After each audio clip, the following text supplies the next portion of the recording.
Tu m'as perdu, faut qu'on recommence, j'ai rien compris du tout là. On fait les chaises musicales. Qu'est-ce qu'on fait? On fait les chaises musicales. Quand je t'ai vu continuer d'avancer, je savais pas quoi faire. Je me suis dit, il faut qu'on parte, on n'a pas le droit de s'asseoir. Avec un titre pareil, les gens vont halluciner. Il perd 180 millions d'euros en bitcoin. Et on va expliquer pourquoi et pourquoi ça ne doit pas vous arriver. Et il les a pas encore perdus, mais il est sur le point de les perdre. Il est pas loin, pas loin quand même. Allez, c'est parti.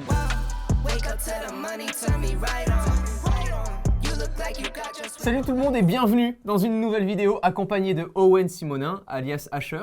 Bonjour tout le monde. On se connaît depuis longtemps. Et on se retrouve au coin du feu. Au coin du feu. Comme le 16 février 2020, c'est ça. Les gens auraient gagné 5 fois plus d'argent d'ici là. Voilà. C'est vrai que le Bitcoin était à 8 000 $ et il doit être à 38 000 $. Donc un peu, x5. On va vous donner notre ressenti aussi sur ce qui se passe en ce moment parce qu'il y a quand même une effervescence assez folle. Owen, on se connaît depuis maintenant quelques années, tu es un entrepreneur, tu es passionné de nouvelles technologies comme moi, sauf que toi c'est vachement associé au business quand même, au business des nouvelles monnaies aujourd'hui, les monnaies virtuelles. Tu as découvert les crypto-monnaies à peu près quand? C'était vers 2015 et j'ai commencé à en parler au départ parce que j'avais besoin de plus me sentir seul parce qu'il n'y a personne ne parlait de ça, on avait l'impression d'être fou, tu vois. Vers 2016, j'ai monté ma chaîne YouTube et j'ai commencé sur la blockchain et les crypto-monnaies, ce qui est toujours mon domaine de prédilection. Voilà, c'est comme ça qu'on s'est rencontrés et tu as créé aussi la société Just Mining qui offrait, et on va le voir après, on va en reparler aussi, des produits qui permettaient de générer des transactions de particulier à particulier grâce à la blockchain et aux crypto-monnaies. Tout à fait. En 2 secondes, les gens nous ont perdus, mais encore une fois, on n'est pas là pour redémocratiser qu'est-ce que sont les crypto-monnaies. Vous avez toutes les vidéos dans la description. Voilà, vous allez bouffer une petite après-midi d'informations. De toute façon, on n'est pas là pour gagner de l'argent, on est là surtout pour comprendre la technologie de demain et pourquoi pas y participer dès aujourd'hui. Mais on n'est pas là pour parler comme des cours en bourse ou de quelle action va monter, c'est pas l'objectif premier. En tout cas pour nous, les crypto-monnaies ne servent pas qu'à ça. Et puis expliquer aussi l'effervescence qu'il y a en ce moment parce que mine de rien, en quelques jours, il a explosé. Le Bitcoin vient de taper un record qu'il n'avait jamais franchi. Il a été jusqu'à 42 000 $. C'est du jamais vu. Pour un Bitcoin, on rappelle évidemment qu'on peut très bien avoir des fragments de crypto-monnaies et autres. On n'est pas obligé de dépenser 38 000 $ dès qu'on veut. Il est divisible et donc on peut acheter un 0,000001 Bitcoin. 0,001. Owen, l'objectif de ces épisodes au coin du feu, mais coin du feu high-tech. T'as remarqué, voilà. Ouais, c'est bien, on aurait un peu chaud sinon. C'est de pouvoir tout simplement revenir sur toutes les news du moment associées au monde des crypto-monnaies. On a une première news et qui est quand même assez folle parce que c'est... Je vais faire deviner aux gens, on fait deviner aux gens. En 1998, il y a un taré qui s'est dit que... l'argent serait digital dans l'avenir, que ce serait numérique, qu'on pourrait envoyer instantanément de l'argent. À l'époque, on a l'euro, le dollar, mais il y a quelqu'un qui dit non, l'argent, on aura des comptes sur Internet, on pourra faire des virements instantanément, on doit pouvoir payer. Sans avoir à appeler un banquier qui n'est pas dispo, qui est en vacances, qui ne peut pas te répondre, qui va te dire non, mais on vous conseille pas d'investir ici, on vous interdit de faire ce virement-là. Et aujourd'hui, il essaye d'aller sur Mars, le mec, quand même. Voilà, PayPal, 1998. Et aujourd'hui, en 2021. PayPal vient d'annoncer un nouveau tournant décisif puisqu'ils annoncent très clairement qu'ils vont rentrer sur le marché de la crypto-monnaie et que tous les gens qui acceptent PayPal, qui l'utilisent, mais également les commerçants qui ont mis le plugin PayPal sur leur site, vont petit à petit accepter ou pourront accepter les crypto-monnaies. Pourquoi c'est fou ? Parce qu'on ne demande pas l'avis aux consommateurs. On dit simplement aux consommateurs, vous êtes déjà équipés. C'est exactement comme quand tu achètes un produit aujourd'hui et que tu le mets à jour, tu décides pas forcément d'aller améliorer tel et tel truc dans ton produit, c'est juste qu'il se met à jour automatiquement. Et là, tous les TPE et autres qui peuvent accepter les systèmes via PayPal, les transactions via PayPal, demain, tu pourras très bien peut-être aller sur ton compte PayPal, avoir des Bitcoins, de l'Ethereum et faire des paiements via PayPal qui seraient acceptés. Alors ça marche déjà aux US, c'est en train d'arriver petit à petit, je pense que ça va arriver en Europe aussi, mais aux US tu peux déjà acheter du Bitcoin. Le truc qui est fou, c'est que c'est pas juste grâce à PayPal. Une société, grâce à PayPal. Bon, il y a eu plein de grosses news évidemment en 6 mois. PayPal c'en est une des grosses parce que pour moi elle est pleine de sens et de valeur. Parce que PayPal a déjà dit dans les années 2000, ouais vous pensez qu'on est fou parce qu'on pense que l'argent sera numérique, mais regardez nous on va le faire quand même. Et c'est quelqu'un qui a déjà pris un tournant avant le marché, qui a déjà été visionnaire sur la finance et la façon d'échanger des flux financiers, qui dit une nouvelle fois, regardez-nous bien, le prochain virage qu'on va prendre nous, c'est la crypto-monnaie. Et ça a donné un gros mouvement dans une période où il y a un cycle, comme tu le sais, le Bitcoin tous les 4 ans, il se raréfie pour plein de raisons, plein de mécanismes. Il y a eu une explosion en 2013, puis une explosion en 2017, puis il est en train d'exploser 2021, on suit quand même ce cycle. Et en plus de ça, on a une régulation, donc ça devient légal, ça devient cadré par les gouvernements. Il y a de plus en plus de géants qui l'utilisent et qui le développent. On a Amazon qui travaille sur le protocole et qui essaye de comprendre comment on peut optimiser certains protocoles de crypto-monnaie. On a Facebook qui voulait lancer sa crypto également. exactement. parlé dans le dernier épisode. Et puis d'ailleurs, PayPal au début était dans le projet Facebook, puis ils se sont retirés. Puis on s'est dit, bon, PayPal se désintéresse. Pas du tout. Ils sont arrivés, ils ont dit, on va faire notre truc. Voilà, c'est exactement ça. Et là, en plus de toutes ces annonces-là, le Bitcoin prend de la valeur, il devient régulé et on a des géants comme PayPal qui envoient des messages et des signaux très forts en mode on pense vraiment qu'un jour, ce sera commun, ce sera dans la poche de tout le monde. Comment ça se passe aujourd'hui? Est-ce que tu sais, tu es aux US, est-ce que depuis l'application PayPal, parce que je ne l'ai jamais testé, depuis l'application PayPal, tu vas décider de transformer des euros en Bitcoin ou en Ether? Comment ça se passe? C'est natif à l'application ou est-ce que, par exemple, je pourrais stocker des crypto-monnaies sur mon application PayPal et en utilisant un paiement via PayPal, PayPal se chargera directement d'échanger mes crypto-monnaies en euros ou en dollars, dépendant de là où je vais payer? Alors je vais être totalement franc, je sais pas, parce que c'est pas encore arrivé en Europe. J'ai hâte que ça arrive d'ailleurs, parce que j'ai mon compte PayPal et puis j'ai hâte de pouvoir faire mes transactions comme ça aussi. J'ai juste vu quelques screens sur Twitter de personnes qui mettaient sur leur compte PayPal, vous avez bien acheté et la quantité en Bitcoin. Donc je pense vraiment que c'est natif. Donc je ils pense vont carrément que tu peux. concurrencer Coinbase ou... Ah mais exactement, pour eux c'est... Pour eux, le moment où c'est plus le moment de la concurrence des plateformes crypto, pour eux c'est le un jour tout le monde fera ça, alors pourquoi on s'y mettrait pas dès maintenant? Et la grosse différence, c'est que PayPal communique depuis 1998, donc nos parents ont sûrement beaucoup plus de chances d'avoir des crypto-monnaies en passant par PayPal qu'en passant par Coinbase ou d'autres applications qui sont On est en train de arrivées. faire tomber la plus grosse barrière qui est la complexité au départ. Ouais. Déjà, tu as le glossaire, parce qu'on en a parlé, c'est des nouveaux mots, donc ça paraît compliqué, mais c'est juste que si tu t'y intéresses pas, ça a l'air compliqué, mais en réalité, tu peux comprendre tout ça. Mais avoir un PayPal, c'est les outils de l'ancien monde en fait. C'est des outils que mes parents maîtrisent peut-être mieux que moi, qui vont s'adapter, qui vont devenir compatibles avec notre univers à nous. Et c'est là que ça va, je pense, commencer à accélérer vraiment, jusqu'à ce que tout le monde trouve évident d'avoir de la crypto-monnaie dans sa poche, quoi. Aujourd'hui, Owen, ce qui est possible de faire pour avoir de la crypto-monnaie, c'est d'échanger de la monnaie qu'on a comme de l'euro ou du dollar vers une autre monnaie qui serait une crypto-monnaie qui aurait du coup un cours qui fluctue beaucoup Tout à plus fait. qu'une monnaie stable comme le dollar ou l'euro qui sont des monnaies indexées. On dit les monnaies fiat dans le monde des cryptos. Exactement. Au-delà de ça, le 19 mai 2018, on avait installé la machine que propose aujourd'hui Just Mining à ses clients, une machine de minage qui permet de créer des crypto-monnaies. C'est ça. En fait, comme il n'y a pas de tiers de confiance, c'est pas une banque qui gère ton argent, il faut quand même des gens. Si je t'envoie un Bitcoin, qui c'est qui sécurise notre transaction, qui c'est qui vide mon compte, qui crédite le tien, ce sont des ordinateurs, ce qu'on appelle des mineurs de crypto-monnaies, qui vont sécuriser toutes les transactions des gens comme toi et moi, et qui vont évidemment pour ce travail récupérer une commission. On appelle ça miner des crypto-monnaies. Alors pourquoi j'en parle? C'est pas pour vous dire tout de suite d'aller acheter les produits de Owen, et Tout en à plus de fait. ça, je pense que c'est pas ce que tu conseilles aujourd'hui. C'est ça qui est particulier. Et ça, c'est un truc qui est dingue parce que les gens qui s'intéressent aux crypto-monnaies pour la première fois, si vous êtes un débutant dans le monde de la crypto-monnaie, vous allez sûrement tomber sur un article qui vous parle de miner de la crypto-monnaie, acheter une machine pour en générer. On le déconseille en ce moment. Et c'est très très dur parce qu'on a une société qui vend des mineurs de crypto-monnaie. Alors pas que, évidemment, mais c'est très très dur quand tu as une société qui vend un produit A de dire en ce moment, on déconseille ça aux débutants. En réalité, le minage, tu le calcules par rentabilité. Tu dis, ça me coûte tant d'électricité, ça me rapporte tant de bitcoin par jour, ma machine m'a coûté tant, du coup, je vais me rentabiliser et je peux commencer à faire des gains dans 1 an et demi. Pour exemple, et on va afficher un screenshot là maintenant, ma machine, depuis le mois de mai 2018, a généré un peu plus de 6,4 Ether. Et tu sais que c'est une fierté parce que quand tu proposes des machines comme ça, tu dis est-ce que mon client va être rentable? Aujourd'hui, un Ether, ça vaut entre 1000 et 1200 euros à peu près. Bon, tu l'as fait tourner aussi, hein. Ah il y a, ouais, bien il y a sûr. des gens qui J'ai les font payé pas tourner tout le temps, mais là, elle a bien tourné. Voilà, et là, elle a vraiment tourné H24. Et ce n'est que maintenant où je commence à avoir une carte graphique qui commence à pleurnicher un peu avec le ventilo, les trucs comme ça. Le support va faire le travail. Ouais, je sais. Mais jusqu'ici, quand même, c'est ouf de savoir qu'une machine qui a tourné tout ce temps-là, en sachant que je n'ai jamais échangé mes Ethers contre une monnaie stable. C'est vrai, parce que je tu as l'ai- conservé. Moi, j'ai tout conservé. Et tu aurais pu le revendre quand l'Ether était plus Voilà. bas et pas être rentable. Tu as tout Donc, conservé pour... Voilà, à l'époque, c'est sûr que si j'avais tout retiré tout de suite, ça aurait été rentable correctement, mais sans faire des plus-values de folie. Et là, sachant que j'ai tout gardé, que j'ai hold, comme on dit, voilà, c'était que du pur bonus, donc c'est quand même quelque chose à souligner. Et tu as sécurisé pendant 3 ans les transactions sur la blockchain Ether. C'est vrai. C'est ça qui est incroyable. J'ai participé. Et c'est vraiment pour ça qu'on a commencé à s'intéresser à ces technologies-là. C'est pour être dedans. Très honnêtement, aujourd'hui, avoir eu 6 000 euros en 3 ans avec une machine qui tourne, ça va être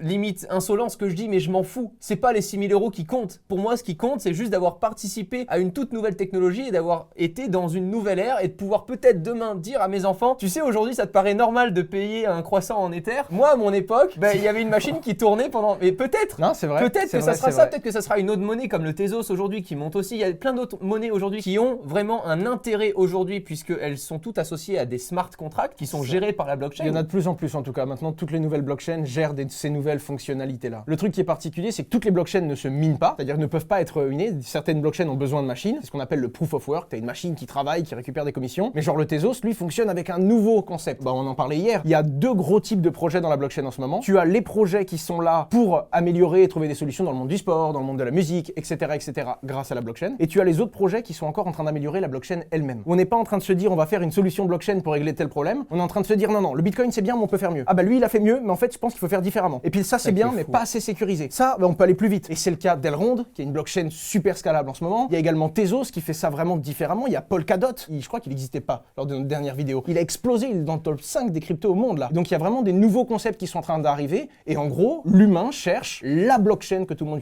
utilisera demain. Et je te parle même pas d'une utilité, je te parle de la technologie qui sera adoptée de plus en plus par beaucoup de monde. Bien que Bitcoin semble malgré tout s'ancrer dans le temps et être la référence, la preuve que c'était possible. Et malgré toutes ces technologies-là et le fait qu'on puisse aujourd'hui gérer ces transactions, c'est pas le moment pour toi d'acheter une machine et de miner. Pour moi, c'est pas le moment pour un débutant. Quelqu'un qui connaît, quelqu'un qui maîtrise son coût d'électricité, qui peut acheter la machine avec une société, donc pas payer la TVA, ce genre de choses-là, ça peut être quelqu'un qui a suffisamment de recul pour être rentable. Mais le problème qu'il y a, c'est qu'à l'heure actuelle, si tu fais le calcul dont je t'ai parlé, combien je gagne par jour, ok, je gagne 0,01 Bitcoin, le Bitcoin est à combien? Tu sais, tu fais ton calcul avec les chiffres actuels du marché, un Bitcoin qui est super haut, tu dis mais c'est super rentable. Tu dis bon bah la machine elle va vivre 2 à 3 ans, tu regardes ce que tu gagnes en une journée, tu fais x365, x3, tu dis c'est super rentable. C'est ce que fait un débutant. Parce qu'on est en plein bump. Mais vu qu'on est en plein bump, il y a quand même plus de risques. C'est pump.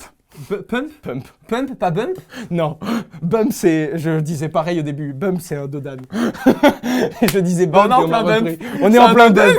Mais c'est ça, mais c'est vrai qu'il y a une chance que ça redescende derrière. Mais du coup, les gens qui font un calcul aujourd'hui se disent mais c'est super rentable. Et les gens qui vendent des machines ont très peu de stock parce qu'il y a beaucoup de demandes. Et donc, ils vendent les machines 2 à 3 fois plus cher. Et c'est dommage parce que les gens se disent bon, je gagne ça par jour, du coup, je vais gagner ça en 2 ans. C'est pas vrai. Le calcul est biaisé. C'est ma prochaine vidéo sur ma chaîne où je vais expliquer réellement. Surtout qu'on n'a pas de visibilité sur les cours de demain. C'est ça. Donc peut-être que oui, le Bitcoin fait un x2 et qu'on est super content, etc. Peut-être qu'il peut aussi... On sait que comme c'est plus rentable, il y a plein de gens qui vont acheter des mineurs et je le vois sur la demande qu'on a. Et comme il y a plein de gens qui vont miner, ben ça va baisser les récompenses parce que plus il y a de monde, moins il y a de quantité de récompenses pour chacun. Et plus ta machine se bat pour essayer de récupérer une transaction à gérer. Donc plus elle tourne sans générer d'argent. C'est ça. Et si tu te retrouves avec une machine que tu as payée cher, qui va être rentable peu de temps, et encore, il y a presque 3, 6, 12 mois de livraison pour certaines bécanes. Tu les reçois chez toi, les cours sont redescendus, t'as payé une fortune. Pour un débutant, c'est casse-pipe. Par contre les gars, la dernière fois que vous avez fait une vidéo, le Bitcoin s'est pété la gueule genre 4 jours après je crois. C'était le moment d'acheter, c'est pour ça qu'on l'a fait. C'est vrai ça en plus.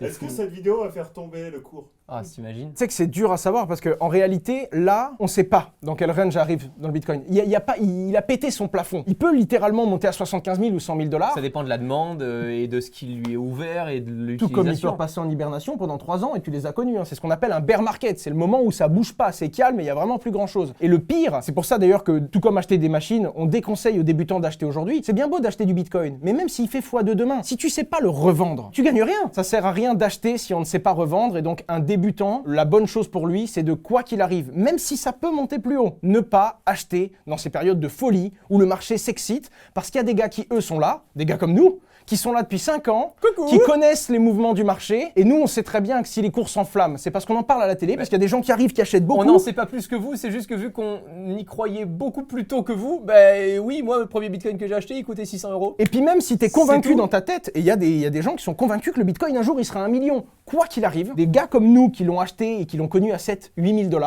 si demain, ils touchent les 100 000 $, on vend. Bah, parce que c'est humain et parce qu'on sait ce qui se passe après. Il y a des gens qui vendent, comme il y a des gens qui vendent, ça baisse. Et les grands perdants sont ceux qui sont arrivés, qui n'ont pas compris, qui ont sorti leur carte bleue et qui ont acheté bêtement tout de suite.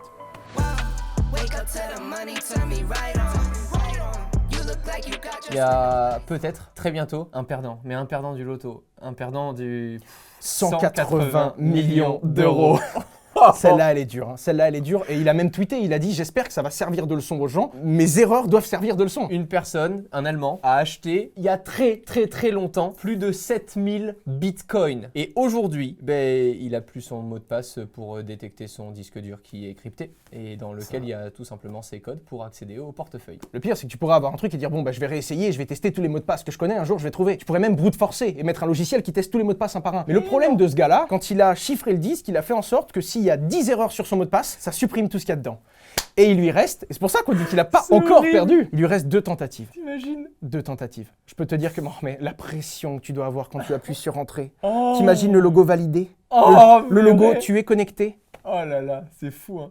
Et je regardais, je crois qu'il y a plus, ça se compte en milliards les monnaies perdues aujourd'hui en crypto-monnaie. Ah mais clairement, alors rien que sur Bitcoin, Non, mais je mais- crois qu'il y a 2 ou 3 millions de Bitcoin, donc on va dire peut-être un 10 ou 15% des Bitcoins en circulation, on sait qu'ils seront jamais retrouvés parce qu'il y en a un qui a perdu son mot de passe. Puis des histoires comme ça, on en connaît plein. C'est Un mec, fou. sa femme avait jeté son vieux PC Ouais. dans une benne. Elle Le est vieille, Bitcoin celle-là. monte à 1000 $ à l'époque. Et là, c'est la benne à Londres, je crois, qui est la plus recherchée. Parce que si quelqu'un trouve son ordi, il n'y avait même pas de mot de passe, il le dit. Vous trouvez mon ordi, si le disque n'a pas été endommagé, il y a dessus, je crois, il avait un truc comme ça aussi, il avait des milliers de C'est Bitcoins. fou. C'est dingue. Protégez vos données, mais avec des backups derrière. C'est-à-dire que, moi, il y a un truc très con, hein. Oui, j'utilise plein de logiciels pour crypter mes codes et autres, sauf qu'il y a des endroits dans le monde dans lesquels il y a ce qu'on appelle un carnet. Vous voyez, du papier avec un stylo, et il y a des codes qui sont notés dessus à la main. Et je suis le seul à connaître ces endroits-là, mais ça me permettra juste demain de pouvoir déchiffrer n'importe quel logiciel avec quelque chose de brut, quoi, tu vois. Puis tu sais, c'est toujours le moment où tu installes un truc, c'est de la crypto, tu connais pas, c'est nouveau, tu dis, oh, je vais 1, mettre 2, un 3, mot de 4, passe. 1, 2, 3, Eh, machin. Ah, quelle on m'a dit de horreur. mettre un bon mot de passe, ça doit être sécurisé. Je vais mettre un truc, je vais m'en souvenir.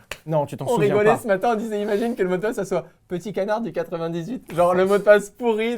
C'est le petit canard le plus cher au monde. Qu'est-ce que tu regrettes? Parce qu'il t'est passé un truc par la tête au moment où t'as dû mettre un mot de passe. Et tu t'es dit, oui, mais je vais m'en souvenir, j'oublierai pas ça. C'était l'anecdote du jour. Wake up to the money, turn me right on. You look like you got your Owen, la question qui tue avant de terminer cet épisode, c'est de se dire que le dernier épisode, si finalement les gens s'y étaient intéressés, même sans acheter, mais pour s'y préparer, s'ils avaient créé un compte et autres sur différents exchanges ou autres, pour s'intéresser au monde des cryptos, ils en sortiraient gagnants aujourd'hui. Est-ce que aujourd'hui dans cet épisode, c'est pas un épisode un petit peu demi-molle?